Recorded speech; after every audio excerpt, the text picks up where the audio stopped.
J'ai 65 ans. Et pourtant, jamais je ne me suis senti aussi vieux qu'à cet instant-là, ce matin-là, quand ma fille m'a dit ces mots. Papa, c'est déjà fait. Je me souviens de tout. Le bruit de la pluie sur les vitres, la lumière grise de Paris filtrant à travers les rideaux, l'odeur du café que je venais de servir. C'était un lundi ordinaire, un de ceux où j'attendais son appel avec cette petite impatience d'un père qui vit seul, mais qui sait que quelque part dans la ville, sa fille pense encore un peu à lui. Elle s'appelle Clara. Ma fille unique. Le seul trésor que la vie m'a laissé après m'avoir tout pris. Sa mère, Élise, est morte le jour même où Clara est née. Je me souviens d'avoir tenu ce petit corps minuscule dans mes bras à l'hôpital Saint-Antoine, les yeux noyés de larmes, incapable de décider si je pleurais de joie ou de désespoir. Depuis ce jour-là, je lui ai juré que je ferais tout pour qu'elle ne manque jamais de rien. Et je l'ai fait. J'ai été père et mère à la fois. J'ai appris à tresser des cheveux, à cuisiner des crêpes, à recoudre des ourlets et à sourire même quand j'étais épuisé. Je ne me suis jamais plaint. Je travaillais comme comptable dans un cabinet du 11e arrondissement, un métier sans gloire, mais stable. Je vivais pour elle. Tout tournait autour de Clara. Ses rires, ses études, ses rêves. Quand elle a voulu faire du piano, j'ai acheté un vieux clavier d'occasion, même si ça m'obligeait à sauter quelques repas. Quand elle a voulu aller à la fac à Lyon, j'ai pris un crédit pour lui payer son logement. Je me disais que plus tard, elle réussirait, qu'elle aurait une belle vie. Que j'aurais au moins ça, la fierté de l'avoir élevée seule. Et puis, il y a 2 ans, elle a rencontré Alexandre. Un garçon charmant, plus âgé qu'elle de 3 ans, cadre dans une agence de communication. Il avait cette assurance tranquille des gens qui ont toujours eu la vie facile. Au début, j'étais heureux pour elle. Elle rayonnait. Mais peu à peu, quelque chose a changé. Elle venait moins souvent. Ses appels se sont espacés. Et quand elle venait, elle passait plus de temps sur son téléphone qu'à me regarder dans les yeux. Je me suis convaincu que c'était normal. Que c'était la vie. Que les enfants finissent toujours par s'éloigner. Alors ce matin-là, quand j'ai pris mon téléphone, j'avais juste envie de lui poser une question simple, banale même. Alors ma puce, vous avez fixé une date pour le mariage? Papa, c'est déjà fait. Quoi? On s'est marié hier, à la mairie du 5e. Hier? Mais, pourquoi tu ne m'as rien dit? On voulait quelque chose de petit, de discret. Juste nous deux, et quelques amis. Je suis resté silencieux. Dans ma main, le combiné tremblait. J'entendais sa voix, douce, distante, et derrière, le bruit des voitures, les klaxons de Paris. Tout continuait dehors. Le monde tournait encore. Sauf le mien. Je ne me souviens pas avoir raccroché. Je sais juste que je suis resté là, assis dans la cuisine, les mains posées sur la table. Devant moi, 2 tasses de café. L'une pleine, l'autre vide. Comme depuis 20 ans. J'avais préparé le petit déjeuner en pensant qu'elle passerait. C'était notre rituel du lundi. Sur le buffet, il y avait une boîte avec la bague de ma défunte femme. Je comptais la lui offrir le jour de son mariage, pour qu'elle la porte, pour qu'un morceau d'Élise vive encore à son doigt. Mais désormais, cette bague n'avait plus de raison d'être. J'étais exclu du plus beau jour de sa vie. Les jours suivants, je n'ai plus ouvert les volets. Je regardais les photos qu'elle postait sur Instagram. Elle en robe blanche, lui en costume, leur sourire figé sous les dorures d'une salle de réception. Autour d'eux, des visages que je ne connaissais pas. Et puis j'ai vu une photo, Alexandre et ses parents, posant à côté des mariés. Son père, sa mère. Et moi? Nulle part. J'ai fermé l'application. J'avais l'impression de m'être fait voler une vie entière. 3 jours plus tard, elle m'a appelé. Papa, tu es fâché? Non. Déçu? Ce n'était pas contre toi, tu sais. On voulait que ce soit simple. Simple? Exclure ton père, c'est ce que tu appelles simple? Elle s'est tue. Et moi, j'ai senti quelque chose se briser. Ce n'était pas seulement mon cœur. C'était cette illusion que j'avais encore une place dans sa vie. Le lendemain, j'ai reçu un message d'Alexandre. Monsieur, Clara et moi espérons que vous comprendrez notre choix. Vous serez toujours le bienvenu chez nous. Le bienvenu? Comme un invité de passage. Moi qui avais été son refuge, son soutien, son père et sa mère. J'ai fermé le téléphone. Et j'ai compris que ma fille avait grandi. Mais pas dans le sens que j'espérais. Cette nuit-là, je n'ai pas dormi. Je me suis assis à mon bureau, j'ai ouvert un vieux carnet, celui où j'avais noté les dates importantes de sa vie.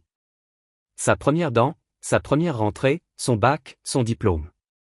Et j'ai ajouté une dernière ligne. Mariage sans moi. Puis j'ai pleuré. Pas comme un homme de 65 ans, mais comme un père qu'on vient d'effacer. Une semaine. 7 jours se sont écoulés depuis son appel. 7 jours pendant lesquels je n'ai pas entendu sa voix, ni vu son nom s'afficher sur mon téléphone. J'aurais voulu croire qu'elle allait passer me voir, qu'elle allait s'excuser, qu'elle allait dire « Papa, j'ai mal agi ». Mais non. Le silence. Un silence froid, calculé, presque confortable. Et puis, un matin, le téléphone a vibré. Son nom.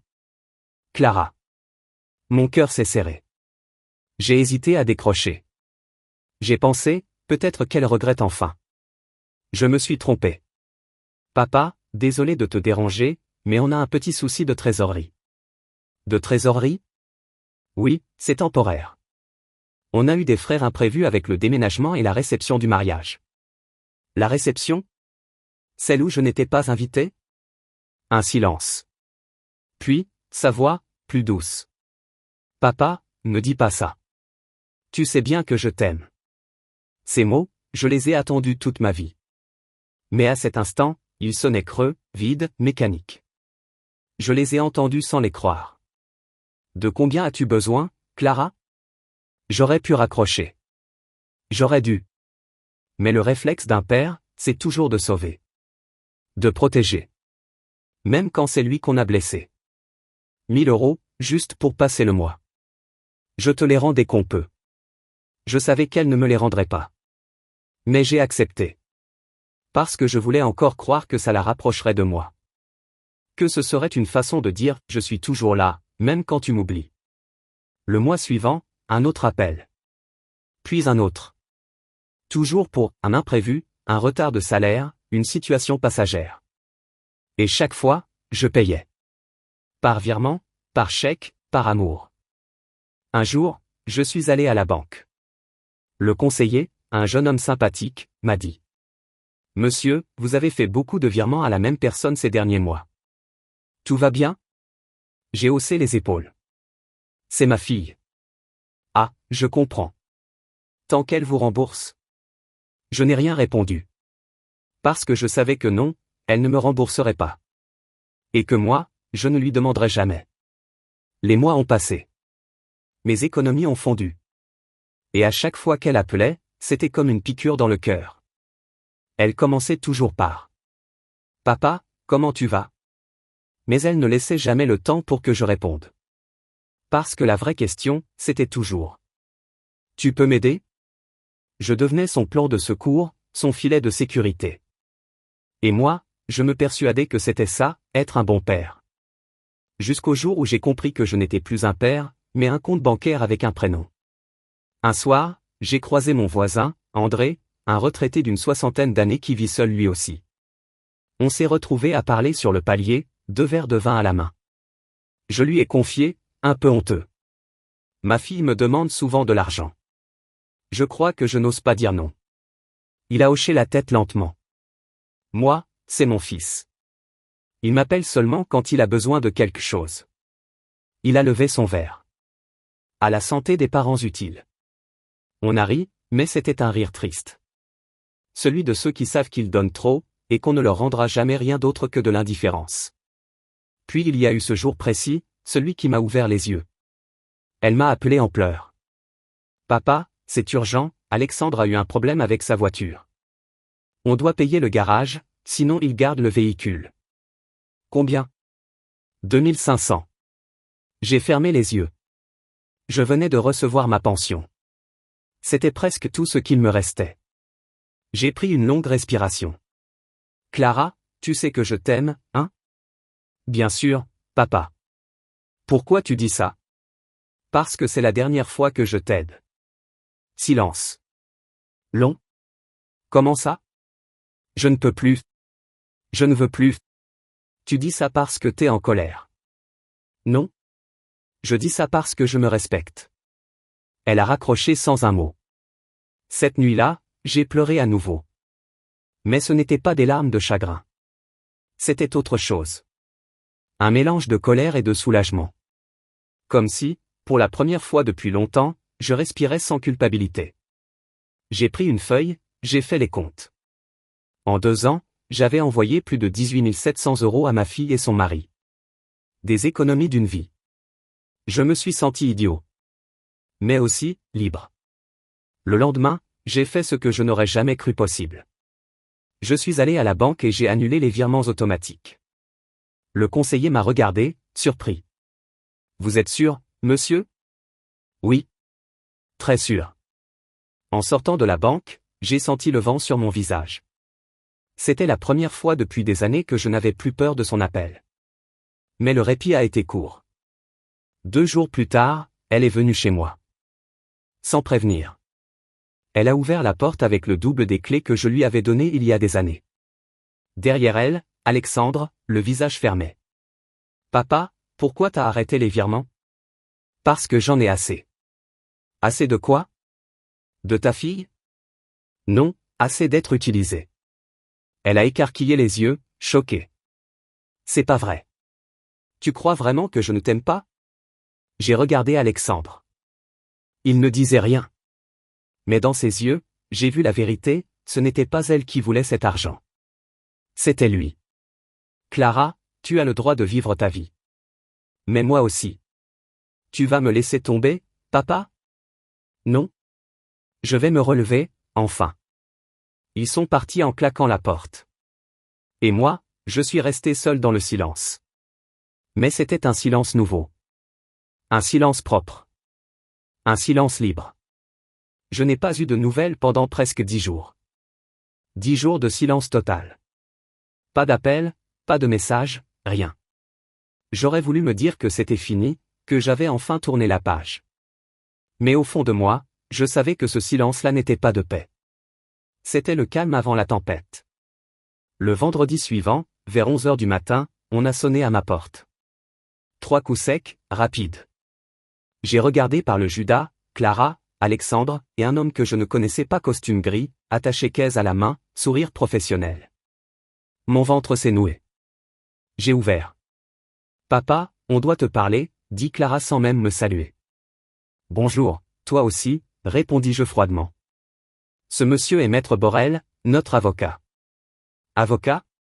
Le mot a claqué dans l'air comme une gifle. Un avocat? Pourquoi? Alexandre s'est avancé, les mains jointes dans une attitude faussement respectueuse. Monsieur, il s'agit simplement de mettre un peu d'ordre dans vos affaires. Je les ai laissés entrer, à contre-cœur. Ils se sont installés dans mon salon comme s'ils étaient chez eux. Ma table, celle où j'avais fêté chacun des anniversaires de Clara, était couverte de papier. Le notaire, ou plutôt, l'avocat, a sorti une chemise en cuir. Nous avons préparé quelques documents pour régulariser votre situation, monsieur. Ma situation? Oui. Clara nous a expliqué que vous aviez parfois des oublis, des confusions dans vos comptes. Il serait plus prudent de déléguer la gestion de vos finances à une personne de confiance. J'ai éclaté de rire. Un rire sans joie. Une personne de confiance, comme ma fille, peut-être? L'avocat a esquissé un sourire. C'est effectivement ce que nous suggérons. Une simple procuration bancaire. Vous gardez le contrôle, mais elle pourra vous aider à gérer. Je les ai regardés tour à tour. Clara, nerveuse. Alexandre, impassible. J'ai compris. Ils n'étaient pas venus s'excuser. Ils étaient venus me dépouiller. Clara, c'est toi qui veux ça? Elle a baissé les yeux. Papa, tu sais bien que c'est pour ton bien. Tu oublies des choses, parfois. Quelle chose? La dernière fois, tu as payé 2 fois ta facture d'électricité. Et tu crois que ça justifie de me retirer mes droits? Papa, ne t'énerve pas. On veut t'aider. Non, vous voulez m'enchaîner. Alexandre s'est levé d'un coup. Monsieur, il n'y a aucune raison de dramatiser. Si vous refusez, nous devrons envisager d'autres démarches. D'autres démarches? Oui. L'évaluation de votre capacité à gérer vos affaires, par exemple. J'ai senti le sang quitter mon visage. Ils étaient prêts à me faire passer pour fou. J'ai pris une grande inspiration. Vous allez sortir de chez moi. Maintenant? Papa. Protesta Clara. Tu m'as humilié en te mariant sans moi, tu m'as utilisé pour ton confort, et maintenant tu veux me voler ce qu'il me reste? Mais ce n'est pas ça? Si, c'est exactement ça. J'ai ramassé les papiers, je les ai jetés dans la cheminée et j'ai allumé une allumette. Les flammes ont dévoré les feuilles, une par une. Je les ai regardées brûler sans trembler. Voilà ce que je pense de votre procuration. L'avocat a blêmi. Monsieur, c'est un acte illégal. Illégal? Ce qui est illégal, c'est de mentir à un vieil homme pour lui voler sa vie. Clara a fondu en larmes. Papa, tu me fais peur. Tu n'es plus toi-même. Non, Clara. Pour la première fois depuis longtemps, je suis moi-même. Quand ils sont partis, le silence a envahi l'appartement. Je suis resté debout au milieu du salon, le cœur battant, le souffle court. Je savais qu'il n'en resterait pas là. Mais je ne reculerai plus. J'ai pris mon téléphone et j'ai appelé mon notaire, Maître Durand, un vieil ami de ma femme. Il faut qu'on se voie d'urgence. Le lendemain, je me suis assis dans son bureau, au milieu de ses piles de dossiers et de livres de droit. Qu'est-ce qu'ils ont essayé de te faire signer, Jacques? Une procuration bancaire. En disant que j'étais confus, distrait. Il a hoché la tête lentement. Ça commence toujours comme ça. Tu n'es pas le premier. Le premier? Les enfants qui veulent contrôler les biens de leurs parents, c'est devenu monnaie courante. Ce qu'ils ont fait est grave. C'est une tentative d'abus de faiblesse. Ces mots m'ont glacé. Abus de faiblesse. Je n'avais jamais imaginé que ce terme pourrait un jour s'appliquer à ma propre fille. Que dois-je faire? Protéger tes comptes, ton logement, et ton dossier médical. Et surtout, documenter tout. Chaque appel, chaque visite, chaque demande d'argent. J'ai hoché la tête. C'était désormais une guerre silencieuse. Eux contre moi. En rentrant chez moi, j'ai croisé mon reflet dans la vitre du métro. J'y ai vu un homme fatigué, mais pas vaincu. Un homme qui venait de comprendre que l'amour, quand il devient une arme, doit être désarmé. Cette nuit-là, j'ai écrit dans mon carnet. Ils ont voulu me voler ce que j'ai. Mais ce qu'ils ont oublié, c'est que je n'ai plus peur. Je croyais avoir vu le pire le jour où j'avais brûlé leurs papiers. Je me trompais. 2 semaines plus tard, un mardi après-midi, on a sonné. J'ai ouvert sans méfiance. Devant moi, une femme d'une 40aine d'années, tailleur strict, sourire figé, carnet à la main. Monsieur Jacques Durieux? Oui. Je suis Madame Leclerc, du service social départemental. Nous avons reçu un signalement vous concernant. Un signalement. Je suis resté muet, incapable de comprendre. Un signalement? Pourquoi faire? Pour évaluer votre situation et vérifier que vous n'êtes pas en danger. Le ton professionnel, la voix trop douce. J'ai compris aussitôt, Clara. Qui a fait ce signalement? Je ne peux pas vous le dire, monsieur. Mais c'est souvent un membre de la famille. Elle a commencé à poser des questions. Est-ce que je vivais seul? Est-ce que j'avais des troubles de mémoire? Est-ce que j'étais suivi médicalement? Est-ce que je gérais mes comptes? Je répondais calmement, mais chaque phrase me brûlait la gorge. Je n'ai pas de problème de mémoire. J'ai un médecin traitant. Mes comptes sont à jour. Puis-je les voir? J'ai sorti mes relevés bancaires, mes ordonnances, mes factures. Elle les a parcourus en silence. Tout semble en ordre. Mais je devrais faire un rapport. Faites donc. Et dites-leur que je ne suis pas fou. Quand elle est partie, j'ai appelé Maître Durand. Il a poussé un long soupir. Ils ont frappé plus fort, Jacques. C'est une tentative d'intervention sociale pour incapacité supposée. Tu veux dire qu'ils essaient de me faire placer? Ou au moins de te faire surveiller. C'est classique quand on veut démontrer que tu n'es plus apte à gérer tes affaires. J'ai senti mes jambes trembler. Ma propre fille. On va réagir. Garde tout, le courrier, le nom de cette assistante, les dates. On va prouver ta compétence. Le soir, j'ai appelé Clara. Elle a décroché à la 3e sonnerie. Oui? Tu as fait un signalement contre moi? Papa, je t'en supplie, ne t'énerve pas. C'est juste pour ton bien. On s'inquiète pour toi. Pour moi? Ou pour mon argent? Tu ne comprends pas. On veut éviter que tu fasses des bêtises. La seule bêtise que j'ai faite, Clara, c'est de t'avoir appris que l'amour se prouve avec un virement bancaire. Elle a raccroché. Je suis resté là, le téléphone dans la main, les yeux humides. J'ai parlé tout haut, comme si Élise, ma femme, m'écoutait encore. Tu te souviens, Élise? On disait qu'on élèverait notre fille dans le respect et la tendresse. J'ai oublié d'y ajouter, et la gratitude. Le lendemain matin, j'ai reçu un appel de Madame Leclerc. Monsieur Durieux, j'ai terminé mon rapport. Je ne vois aucune raison de m'inquiéter. Vous êtes parfaitement autonome. Merci. Et, vous pouvez me confirmer que ce dossier est clos? Oui. Et, entre nous, je suis désolé. Ça arrive plus souvent qu'on ne le croit. J'ai raccroché, les mains tremblantes. Ils avaient échoué. Mais à quel prix? J'ai compris ce jour-là que ce n'était plus une histoire de famille. C'était une question de survie morale. Je n'étais plus seulement un père blessé. J'étais un homme qu'on essayait d'effacer. Alors j'ai fait ce que tout homme fait quand il n'a plus rien à perdre. Je me suis préparé à me battre. Je suis retourné voir Maître Durand. On a passé 3 heures à classer mes preuves, les virements, les messages, les relevés, les copies de mai. Il a tout consigné dans un dossier étiqueté. Affaire Durieux, c'est Durieux-Lemoine. Il pense que tu vas te laisser faire, m'a-t-il dit. Montre-leur que non. Cette nuit-là, j'ai dormi mal, mais j'ai dormi libre. Pour la première fois, je n'étais plus dans la peur, mais dans la résistance. Et au réveil, j'ai pris une décision. Si Clara voulait me voir en vie, ce serait devant un juge. Le courrier est arrivé un lundi matin. Une grande enveloppe brune, timbrée, tribunal judiciaire de Paris. Je n'ai même pas eu besoin de l'ouvrir pour comprendre. Je savais. Je l'ai su au poids de l'enveloppe, à la façon dont mon nom apparaissait en lettres froides sur le papier. Clara Durieux-Lemoine et Alexandre Lemoine. Contre Jacques Durieux. Le motif, demande d'ouverture de mesures de protection juridique pour altération des facultés mentales. En clair, ma propre fille demandait à la justice de me déclarer inapte à gérer ma vie. À 65 ans.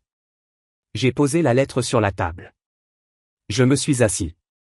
Et j'ai ri. Un rire amer, nerveux, qui m'a fait mal à la gorge. Parce que si je ne riais pas, j'aurais hurlé. J'ai appelé Maître Durand. Il m'a reçu le jour même, son regard sombre derrière ses lunettes. Ils vont trop loin, Jacques. Mais on va se battre. Comment? Avec les faits. Tu es lucide, organisé, parfaitement capable. On va le prouver.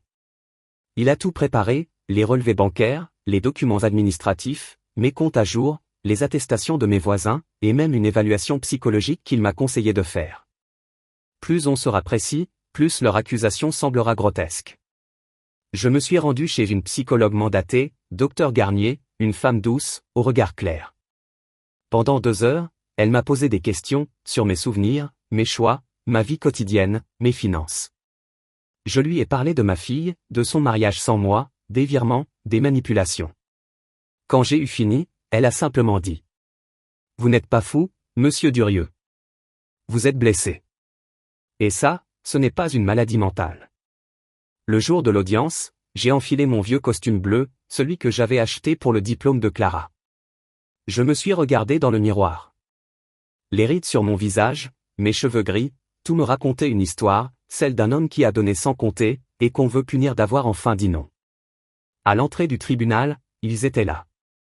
Clara, élégante dans son tailleur beige, le regard fuyant. Alexandre, toujours aussi lisse, tenant une serviette en cuir comme un trophée. Quand nos regards se sont croisés, j'ai cherché ma fille. Je n'ai vu qu'une étrangère.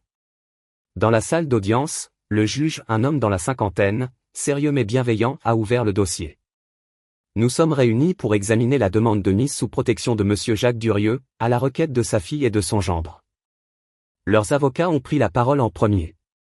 Votre honneur, monsieur Durieux présente depuis plusieurs mois des signes préoccupants de confusion et d'isolement. Il refuse toute aide, gère mal ses finances et a des comportements incohérents. J'écoutais, impassible, tandis qu'ils m'enterraient sous leurs mensonges. Nous craignons qu'ils ne soient manipulés par des tiers mal intentionnés, a ajouté l'avocat d'Alexandre. Puis Clara a été appelée à la barre. Sa voix tremblait juste ce qu'il fallait. Papa n'est plus lui-même, monsieur le juge. Il s'emporte, il dit des choses irrationnelles. Il m'a même accusé de vouloir le voler. J'ai senti la colère monter. Mais Maître Durand m'a posé la main sur l'épaule, m'ordonnant du regard de garder le silence. Laissez-les s'enfoncer, m'a-t-il soufflé. Puis, ce fut mon tour. J'ai marché lentement jusqu'à la barre. Le juge m'a observé avec attention. Monsieur Durieux, avez-vous conscience de la procédure en cours? Oui, monsieur le juge. Ma fille veut me déclarer incapable. Et pourquoi, selon vous? Parce que j'ai arrêté de payer pour elle. Un murmure a traversé la salle. Le juge a levé les yeux de son dossier. Expliquez. Alors j'ai tout raconté. Calmement. Les années d'amour, de sacrifice. Les virements, les promesses jamais tenues. Le mariage sans moi. La procuration. Le signalement. Chaque humiliation, chaque blessure. Quand j'ai eu fini, la salle était silencieuse. Même Clara ne bougeait plus.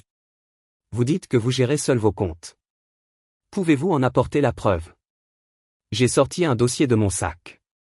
Factures, impôts, relevés, tout classé par date et par catégorie. Voici mes comptes. Tout est payé à jour.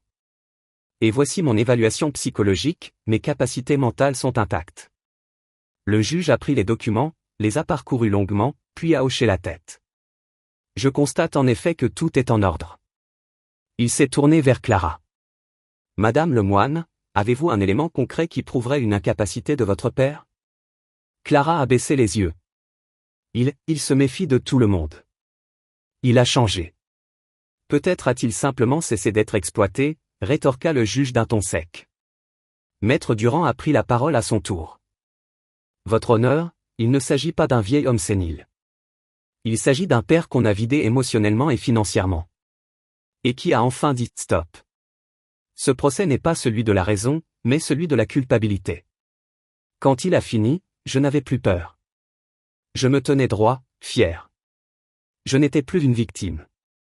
Après une courte délibération, le juge est revenu. La demande de mise sous protection est rejetée.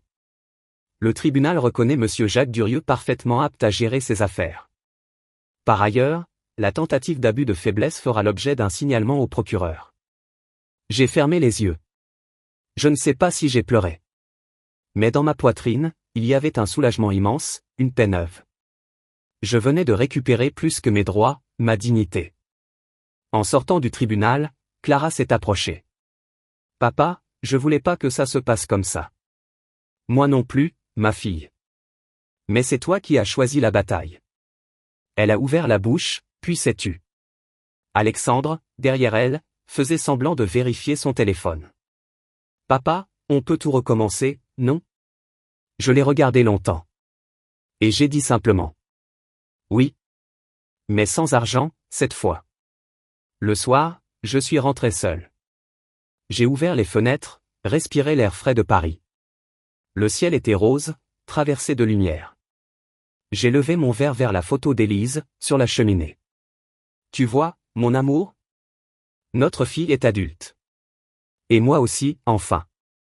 Le lendemain du jugement, je me suis réveillé avant le lever du soleil. J'ai ouvert les volets, et pour la première fois depuis des mois, j'ai vu Paris autrement. La ville était la même, mais quelque chose avait changé. C'était moi. J'ai préparé du café, lentement. L'arôme emplissait la cuisine, et je me suis surpris à sourire. Je ne regardais plus mon téléphone. Je ne guettais plus un message, une demande, une justification. Le silence n'était plus un vide. C'était un repos. Pendant plusieurs jours, je suis resté seul, volontairement. J'avais besoin de réapprendre à vivre sans attente. À marcher sans destination, à respirer sans inquiétude. Je sortais tôt, je flânais dans les rues du 11e arrondissement, je m'arrêtais au marché, je discutais avec les marchands.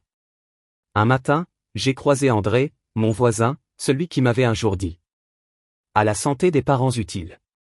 Je lui ai raconté le procès. il m'a serré l'épaule, un large sourire sur le visage. Tu sais, Jacques, t'as gagné plus qu'un jugement. T'as gagné ta vie. Il avait raison. Je n'étais plus un père au service de l'amour d'un enfant. J'étais un homme entier, debout, qui avait choisi de ne plus subir. J'ai pris des décisions simples. J'ai vendu ma vieille voiture, qui dormait depuis des années dans le garage. J'ai refait la peinture du salon, seul, en écoutant les chansons qu'Élise aimait. Et puis, un soir, j'ai sorti une valise. Pas pour fuir, mais pour partir vivre un peu. Je suis allé à Annecy, cette ville où Élise rêvait de s'installer un jour. J'y ai loué un petit studio près du lac. Les montagnes autour, le bruit de l'eau, les passants souriants. C'était comme si tout me rappelait que la beauté continue, même quand on croit l'avoir perdue. Je me suis découvert de nouveaux rituels. Un café chaque matin, toujours à la même terrasse. Quelques mots échangés avec les habitués. Des promenades au bord du lac, le carnet à la main. J'ai recommencé à écrire. Pas des contes, pas des justificatifs. Des souvenirs. Des fragments de vie. J'ai même commencé à peindre. Des paysages, des visages imaginaires, parfois juste des couleurs. André disait que mes tableaux respiraient la paix. Je crois qu'ils respiraient la liberté. Un jour, j'ai reçu une lettre. L'écriture était familière. Clara. Je l'ai laissée sur la table pendant 2 jours avant de l'ouvrir. J'avais peur. Peur de replonger, peur d'espérer. Puis, un soir, j'ai déchiré l'enveloppe. Papa. J'ai relu le jugement. J'ai honte, mais aussi de la gratitude. Tu as été plus fort que moi. Alexandre et moi, c'est fini. J'ai compris que j'ai cherché chez toi ce que je n'arrivais pas à trouver en moi, la sécurité. Je ne te demande pas de me pardonner. Juste de me laisser une chance d'apprendre à t'aimer autrement. Je suis resté longtemps assis, la lettre entre les mains. J'ai senti mes yeux se remplir de larmes, mais cette fois, elles n'étaient pas lourdes. Elles étaient légères, comme un orage qui s'éloigne. Je n'ai pas répondu tout de suite. Je n'en avais pas la force. Mais j'ai relu cette phrase encore et encore, apprendre à t'aimer autrement. Et j'ai compris que c'était peut-être ça, la vraie réparation, ne plus attendre l'amour, mais lui laisser le temps de revenir, s'il le veut. 1 mois plus tard, Clara est venue à Annecy. Sans prévenir. Je l'ai vue de loin, sur le quai du lac. Elle avait les mêmes yeux qu'Élise, cette façon de chercher le regard avant de parler. Elle s'est approchée, timide. Papa. Je n'ai rien dit. Elle a sorti un petit écrin. C'est la bague de maman. Tu me l'avais gardée, je crois? Je l'ai regardée, surpris. Comment tu? J'ai compris pourquoi tu voulais me la donner le jour de mon mariage. Et pourquoi tu ne l'as pas eue, ce jour-là. Elle a baissé les yeux. Je crois que maintenant, je suis prête. Pas à me remarier. À te comprendre. Je lui ai pris la main. Alors garde-la. Pas comme un bijou. Comme une promesse. On est resté là, côte à côte, sans parler. Le soleil se couchait derrière les montagnes. Elle a posé sa tête sur mon épaule. Et pour la première fois depuis des années, j'ai senti ma fille. Pas la femme blessée, ni la manipulée, ni la coupable. Juste ma fille. Je ne sais pas si on peut vraiment réparer le passé. Mais je sais qu'on peut choisir de ne plus le laisser nous détruire. Aujourd'hui, j'ai 66 ans. J'écris, je peins, je marche. Je ne possède plus grand-chose, mais je n'ai jamais été aussi riche. Riche d'avoir compris qu'il faut parfois perdre un enfant pour le retrouver autrement. Riche d'avoir appris que la dignité n'a pas d'âge. Et surtout, riche d'avoir cessé d'être un père coupable pour devenir un homme libre. L'amour ne se mesure pas à ce qu'on donne, mais à ce qu'on ose reprendre pour se sauver.